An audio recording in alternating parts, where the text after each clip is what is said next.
सूरत की और textile industry दोनों की गौरव को बढ़ाया है।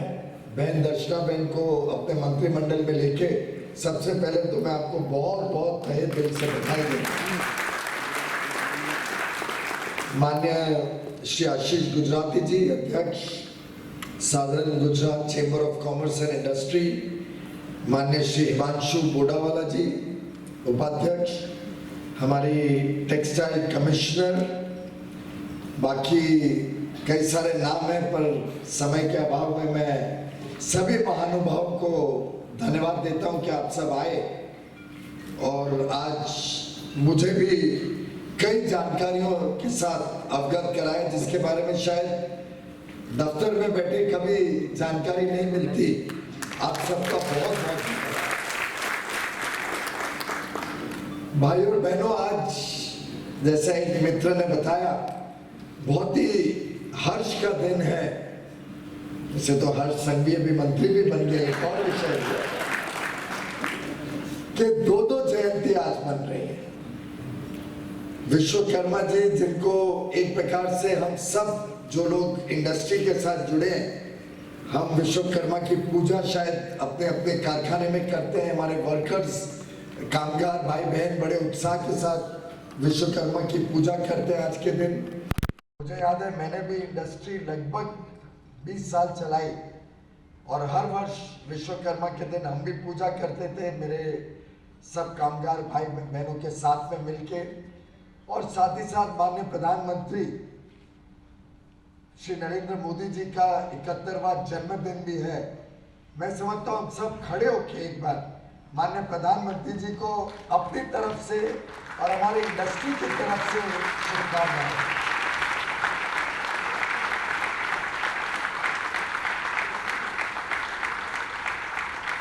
बहुत बहुत धन्यवाद। और ये बड़ी खुशी की बात है कि प्रधानमंत्री जी कभी अपना जन्मदिन नहीं मनाते, वो हम सबको प्रेरित करते हैं कि मेरा जन्मदिन समाज के लिए समर्पित होना चाहिए। और आज भी माननीय दर्शना बहन के साथ मुझे मौका मिला आपके वैक्सीनेशन के प्रोजेक्ट को देखने का, मुफ्त में जो अन्न वितरण हो रहा है प्रधानमंत्री गरीब कल्याण अन्न योजना के तहत, उसके साथ जुड़ने का, दिव्यांगों की संस्था में पद्मश्री कनुभाई के यहाँ पे जाके 71 ऐसे लाभार्थी जिनको जरूरत थी अलग अलग साधनों की, उस कार्यक्रम में भाग लेने का। तो वास्तव में गुजरात में तो बहुत परंपरागत तरीके से 17 सितंबर को आप लोग सामाजिक काम करते ही हैं, पर मुझे पहली बार 17 सितंबर को आज गुजरात आने का मौका मिला, देखने का मौका मिला और ये एहसास हुआ कि वास्तव में जन्मदिन कैसे और ज़्यादा समाज के लिए लाभदायक हो सके। नहीं तो हम एक सेलिब्रेशन कर लें घर में बैठ के, उसका अपना महत्व होता है, उसमें भी परंपराओं का एक बहुत बड़ा योगदान है। पारिवारिक संबंध सुधारने का, रिश्तेदारियां, दोस्ती निभाने का। लेकिन ये तो बहुत ही अनोखा तरीका है और इतने वर्षों से जिस व्यक्ति ने 50-55 वर्षों से समाज को अपना पूरा जीवन दे दिया हो, ऐसे व्यक्ति के जन्मदिन के दिन आपने मुझे सूरत में आमंत्रित किया, उसके लिए बहुत बहुत धन्यवाद। शायद दर्शना बहन हम में से किसने ध्यान नहीं दिया, लेकिन इस विभाग में आपको और मुझे कल 71 दिन पूरे हुए। शायद चार्टर्ड अकाउंटेंट होने के का ये जुर्माना है आप सबके ऊपर, क्योंकि मैं बैठा बैठा जब सुन रहा था ऐसे ही मेरे को ध्यान में आया तो मैंने कैलकुलेशन शुरू कर ली। यहाँ पे 7 तारीख को शपथ विधि हुई थी दर्शना बहन की, 8 तारीख को हम दोनों ने अपना टेक्सटाइल मंत्रालय संभाला। तो 8 तारीख से देखें तो 24 दिन जुलाई के, 31 दिन अगस्त के और कल तक 16 दिन, 71 दिन होते हैं। ये संजोग भी है, शायद कुछ दिव्य शक्ति हमें याद दिला रही है कि भाई समय बीतता जा रहा है, जरा काम और तेज गति से करो।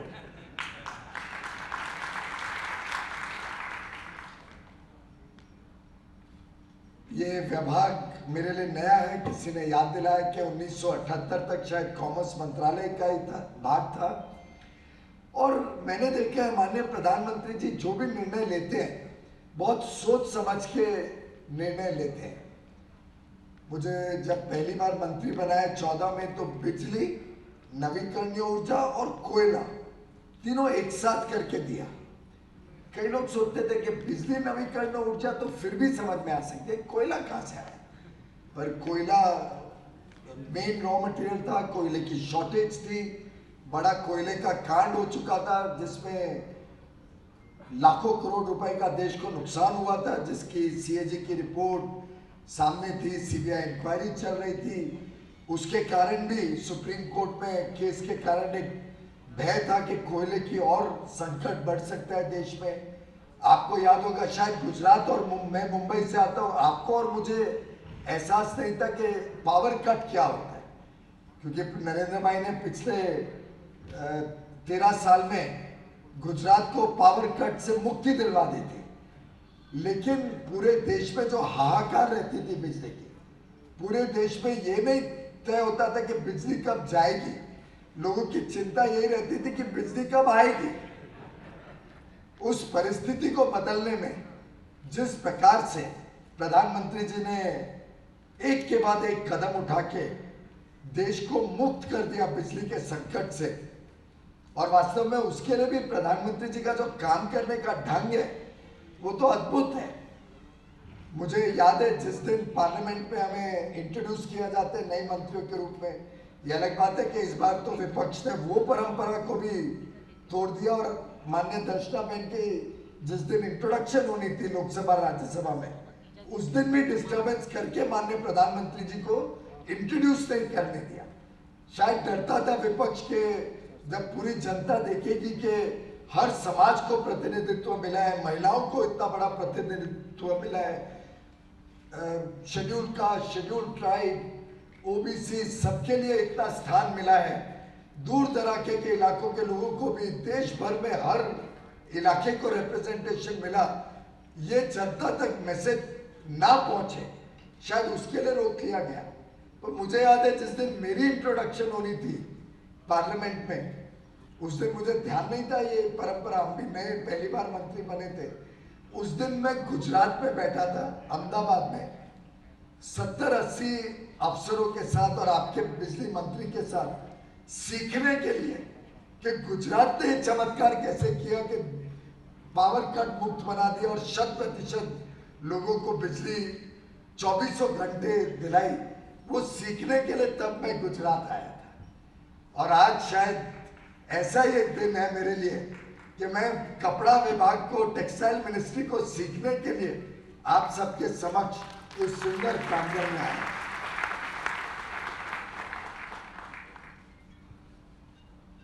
कई बार डायमंड सिटी बोली जाती है, कई बार टेक्सटाइल सिटी बोली जाती है, लेकिन गुजराती जी ने जो आज जानकारियां दी, और मैंने उनसे मांग के उसकी इंग्लिश कॉपी भी ले ली, उनके पास गुजराती कॉपी थी, मेरे को थोड़ी बहुत गुजराती बोलनी आती है लेकिन पढ़ नहीं सकता हूँ, तो मैंने आज इंग्लिश कॉपी भी ले ली, क्योंकि वास्तव में ये जानकारियाँ बहुत ही उत्साहजनक है, बहुत ही आप सबके लिए गौरव का विषय है।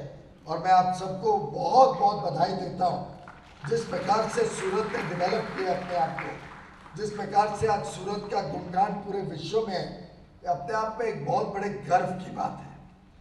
हर आइटम 14-15 में से 14 डायमंड सूरत में बनते हैं। 65% आज का एमएमएफ टेक्सटाइल प्रोडक्शन सूरत से आता है। डबल है आपकी एनुअल हाउस होल्ड इनकम बाकी देश से। जीडीपी 10, 11, 12% हर वर्ष बढ़ती है। लेकिन प्रधानमंत्री जी तो आपने ही भेजे हैं दिल्ली में गुजरात से। क्या आपको लगता है अगर प्रधानमंत्री जी ये सब सुनते तो खुश होते या नाराज होते? अब आप लोग अंदाजा लगाइए। आप लोग ने तो उनका शासन यहाँ देखा है, और 7 अक्टूबर को शायद ये पहले नेता बनेंगे प्रधानमंत्री मोदी जी जिन्होंने लगातार 20 वर्ष बिना कोई एक भी दिन छोड़े, पहले मुख्यमंत्री रहे 13 वर्ष के लिए, फिर आपने उनको देश का प्रधानमंत्री पूरे देश ने एब्सोल्यूट मेजॉरिटी देके पूर्ण बहुमत के साथ प्रधानमंत्री बनाया। तो chief minister head of government होते हैं स्टेट में, आपके चुने हुए थे। प्रधानमंत्री हेड ऑफ कंट्री होते हैं, हेड ऑफ गवर्नमेंट आपने हम सब ने चुन के भेजा। तो 20 वर्ष तक लगातार भारत में पहली बार कोई व्यक्ति चीफ मिनिस्टर प्राइम मिनिस्टर मिला के लगातार देश सेवा में हेड ऑफ गवर्नमेंट के रूप में 7 अक्टूबर 2021 को पूरा हो गए 2 दशक। पर प्रधानमंत्री जी देश ने दूसरी बार पूर्ण बहुमत और ज्यादा अधिक सीटें चुन के क्यों भेजे? क्योंकि वो कभी संतुष्ट नहीं होते। आप कितना भी अच्छा काम कर लो, वो बोलते हैं कि भाई 14 होते हैं, वो 15वां कहां पर है डायमंड, ढूंढ के निकालो। हमारी ग्रोथ 11% क्यों है, ये 20% क्यों नहीं है, इसके बारे में चिंता करो।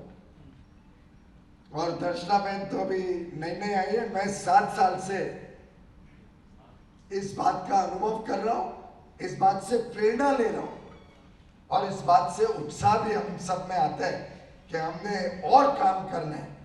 काम की संतुष्टि नहीं करनी है, काम से सीख के रास्ते निकालने खोजने के अब अगला कदम क्या होगा। कई बार हम बात करते हैं ना world class, state of the art, बड़े बड़े शब्द इस्तेमाल होते हैं, उसको वास्तव में जमीन पे कैसे उतारना और वर्ल्ड क्लास के साथ साथ वर्ल्ड लेवल तक कैसे पहुंचना। अब मुझे लगता है सूरत में उसमें भी पूरे देश को दिशा दिखानी चाहिए और ये संभव है। आप सब में ये क्षमता है, खासतौर पे हमें हमारे जो युवा हैं, इस युवा शक्ति को मौका मिले तो जैसे गुजराती जी के लड़के ने अभी अभी बताया, मुझे लगता है कि हम सब जब मिलके इस बात के ऊपर चिंता करेंगे तो जरूर रास्ते निकलेंगे कि कैसे भारत को उस ऊंचाइयों तक लेके जाया जाए जो वास्तव में हमारी शक्ति भी है, हमारी काबिलियत है। पर over a period of time करण जैसे कई सारे युवा युवतियों को शायद भारत में हमने इतना सम्मान नहीं दिया, इतना मौका नहीं दिया, जिसके कारण वो भारत ही रहे और विदेश ना चले जाए। और मेरा मानना है कि आज की जो चर्चा हुई है उसमें जो आपने सुझाव दिए हैं अधिकांश ऐसे हैं जिसपे हम काम करके इसका सलूशन निकाल सकते हैं। वैसे आपकी जानकारी के लिए 25 लोगों ने आज सुझाव दिए और ये पैड भी खत्म हो गया। मुझे डर लग रहा था कि अगर और भी कोई बोलेगा तो पैड में जगह नहीं थी, जो कवर पेज होता है वो भी खत्म हो गया था, बैक कवर। और आप लोग तो सब सामाजिक संस्थाओं से जुड़े हुए हैं, इनसाइड बैक कवर की वैल्यू बहुत होती है, एडवर्टाइजमेंट रेट भी डबल होता है।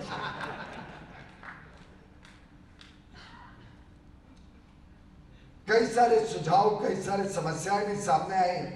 2-3 चीजें जिसपे मैंने, जो मेरे सामने संभव था उस पर तुरंत कार्रवाई भी करने की कोशिश की है। एक तो मुझे बड़ा आश्चर्य हुआ जब पता चला कि 4 महीने से कोई फाइल मेरे विभाग में अटकी हुई है, कोई approval of partial D notification. मैंने तुरंत जानकारी निकाली है। विषय ये हुआ कि हम एक नई पॉलिसी और अधिक सरलीकरण कर रहे हैं जिससे डी नोटिफिकेशन और सरल हो जाए और आसानी से किया जा सके। खासतौर पे जब अब SEZ में वो पुराने की तरह सुविधाएं तो सनसेट क्लॉज में खत्म हो गई हैं, तो नई यूनिट आने की संभावना कम होने के कारण स्वाभाविक रूप से SEZ में जो जमीन है उसका इस्तेमाल अब SEZ में नहीं हो सकता है। तो सरलीकरण की पॉलिसी बनने की वजह से उन्होंने सब प्रपोजल्स को होल्ड कर दिया कि सरलीकरण हो जाए, उसके बाद हम स्टडी करेंगे।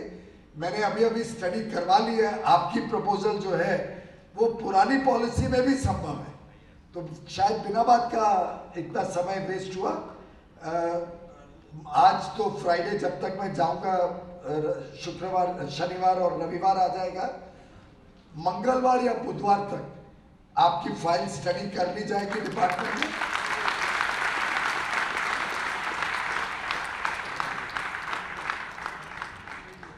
मेरा मानना है आज की पॉलिसी में भी आप एलिजिबल हैं पार्शियल डी नोटिफिकेशन के लिए। हम उसको तुरंत स्टडी करके उसको अंतिम अंजाम तक ले जाएंगे। अगले हफ्ते के अंदर ही होपफुली एक विषय खत्म हो जाएगा और वो 6 लाख एकड़ या कुछ आपने बताया 6 लाख स्क्वायर मीटर, वो 6 लाख स्क्वायर मीटर पर आप सबके काम आ सकता है। आपने एक समस्या बताई थी कि जमीन की कीमत महंगी है। देखिए कैसे दर्शना में बात करिए जीआईडीसी या जिसके भी पास ये SEZ की जमीन है, अगर सस्ते दामों में उपलब्ध हो सके तो उसमें जल्द से जल्द शायद हमारी PLI स्कीम का भी लाभ लेके लोग उस पर इन्वेस्ट कर सकते हैं। एक विषय निकला था कि BIS स्टैंडर्ड प्लास्टिक में रॉ मटेरियल पे है, फिनिश प्रोडक्ट पे नहीं है। मुझे जानकारी दी गई कि कई फिनिश प्रोडक्ट्स पे भी है, plastic boxes, plastic cartridges, footwear, surgical collars, infant feeding bottles वगैरह वगैरह। परंतु हो सकता है कोई विषय रह भी गया हो, तो मैं आपसे दरख्वास्त करूंगा कि आप जरूर हमें बताइए। मेरा मानना है, माननीय प्रधानमंत्री जी का आदेश है कि भारत को अब एक सेकेंड क्वालिटी कंट्री के रूप में हमने सोचना ही नहीं चाहिए। हर चीज में हम वर्ल्ड क्लास क्वालिटी पे जाए। आप जिस प्रोडक्ट में BIS स्टैंडर्ड चाहते हो आप तुरंत मुझे लिखिए। ये भी एक पहली बार शायद भारत के इतिहास में हुआ है कि कॉमर्स मिनिस्ट्री, कॉमर्स और इंडस्ट्री और कंज्यूमर अफेयर्स जिसके पास BIS है, ये शायद पहली बार दोनों एक मंत्री के पास आई हैं। और ये भी प्रधानमंत्री जी ने ऐसे ही नहीं किया होगा, बहुत सोच समझ के वो निर्णय लेते हैं और आपसे ज्यादा और कोई इस बात को नहीं जानता। तो जिधर आपको लगता है BIS की जरूरत है, आवश्यकता है, करने से second rate quality material Bharat में ना उत्पादन होगा ना विदेश से आएगा। और खासतौर पे कुछ देश ऐसे हैं जो बहुत ही कचरा माल भारत में बेचते हैं, बहुत लो क्वालिटी का, और उससे भारत के इंडस्ट्री को भी नुकसान होता है। तो आपको आज मैं खुला आमंत्रण दे रहा हूं, अगर किसी को भी किसी प्रकार की इस प्रकार की समस्या है तो हम BIS स्टैंडर्ड बनाने के लिए तैयार हैं और स्टैंडर्ड को विश्व स्टैंडर्ड से अलाइन करेंगे, जिससे आपका जो माल बनेगा वो विश्व में भी उसकी मार्केट होगी। जिसके लिए जैसा किसी और शायद गुजराती जी ने कहा, हम कई देशों के साथ FTAs और इकोनॉमिक पार्टनरशिप के माध्यम से आपकी जो आज एक ड्यूटी का डिसएडवांटेज है वो हटाने की कोशिश कर रहे हैं। UK के साथ, UAE के साथ, यूरोपियन यूनियन जिसमें 27 देश आ जाते हैं, इसी प्रकार से और भी देशों के साथ जो एग्जिस्टिंग FTAs है उस पर भी हम कोशिश कर रहे हैं कि थोड़ा रीनेगोशिएट करके कुछ आपके सेक्टर्स जो रह गए उनको भी सुविधा मिले। और भी आपके कोई डिमांड हो या पर्टिकुलर रिक्वेस्ट हो तो जरूर हमारे तक पहुंचाइएगा। पर एक ध्यान रखिए, FTA एक तरफा नहीं होता है। हम चाहें कि भाई हमारे बाजार में तो कोई बाहर से माल नहीं आ सके, पर हमारे माल के लिए दुनिया का बाजार खुल जाए, ये संभव नहीं होता, ये दो तरफा होता है FTA। तो थोड़ा बहुत आपकी भी हमें आशीर्वाद लगेगी FTA करते हुए, जिससे हम FTA में क्या चीजें ऐसी हैं जिसमें आप सोचते हैं कि विदेश से भी आए तो हम कंपटीशन में खड़े हो सकते हैं, आने दो। कई लोगों ने कहा कि इस प्रोडक्ट में किधर से भी माल आए, भारत सबसे सस्ता है। मुझे सुबह भी बताया गया और अभी भी एक दो व्यक्ति ने इसका जिक्र किया। तो हमने दो तरफा FTA के लिए नेगोशिएट करना पड़ता है। तो आप जब डिमांड करते हैं तो आपको ये भी तैयारी रखनी पड़ेगी कि क्या चीजें हम छोड़ सकते हैं, जिसमें वहां से माल अगर आ सके और कॉम्पिटिटिव हो तो हमें फिर आने देना पड़ेगा। तो अदरवाइज FTA नेगोशिएशन कई देशों के साथ कई वर्षों से फेल इसी के कारण हुई कि भारत में हम चाहते हैं कि हमारी तरफ कोई माल नहीं है। तो मैंने आप सबसे दरख्वास्त है उसमें आप जरूर हमारी मदद करिए। वैसे प्लास्टिक, केमिकल्स एंड पेट्रोकेमिकल्स में आते हैं कई आज जो विषय उठे वो हमारे अंतर्गत नहीं है, दूसरे विभाग कोई का अंडर इनवॉइसिंग का विषय था या बैंकिंग का विषय था, ये फाइनेंस में आता है। लेकिन प्रधानमंत्री मोदी जी की सरकार एक सरकार है, whole government is one, led by prime minister Narendra Modi. तो हम में से कोई आपको ये बहाना नहीं देगा कि ये मेरा विभाग नहीं है और किसका है। तो आप बेहिचक कोई मंत्री आपके समक्ष आए, आप सरकार का कोई भी विषय उनसे उठा सकते हैं। दर्शना बहन तो आपकी खुद की यहाँ की सांसद भी है, आपको कोई मंत्रालय का विषय हो, आप ये मत सोचिए कि इनका टेक्सटाइल है, रेलवे है या मेरे कोई लिमिटेड मंत्रालय, आप उठा सकते हैं। और आपकी जानकारी के लिए मैं जो बाहर गया था, थोड़ा सिग्नल वीक था यहाँ पे, टेलीकॉम सिग्नल, बाकी तो सिग्नल में करंट बहुत है, थोड़ा दूर बाहर जाना पड़ा। पर मैंने आरबीआई के डिप्टी गवर्नर को आपकी दोनों विषय, वो जो ट्रेडिंग था थर्ड पार्टी हाईसी सेल्स का, कुछ एक विषय उठाया गया था, और एक वो एमएसएमई का 25 लाख का बैंक गारंटी जो अटकी है कि भाई 3 महीने की गारंटी थी, समय निकल गया, क्लेम का समय निकल गया, उसके बाद भी लिमिट अटक गई है, दोनों विषय उनके समक्ष रखे।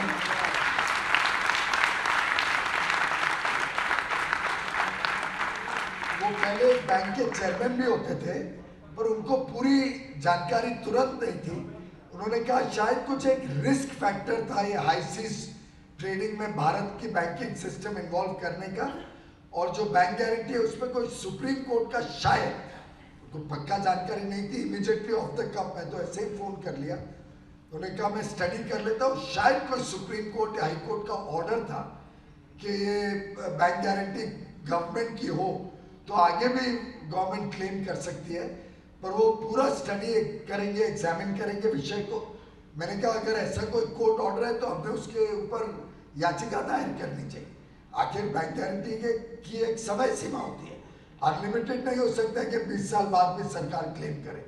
तो दोनों विषय उनके समक्ष रख दिए गए, वो उसको स्टडी करके, और मुझे होपफुली नेक्स्ट वीक में इसके बारे में और जानकारी देंगे, फिर मैं आप लोगों को भी दर्शना बहन के माध्यम से जानकारी पहुंचा दूँ।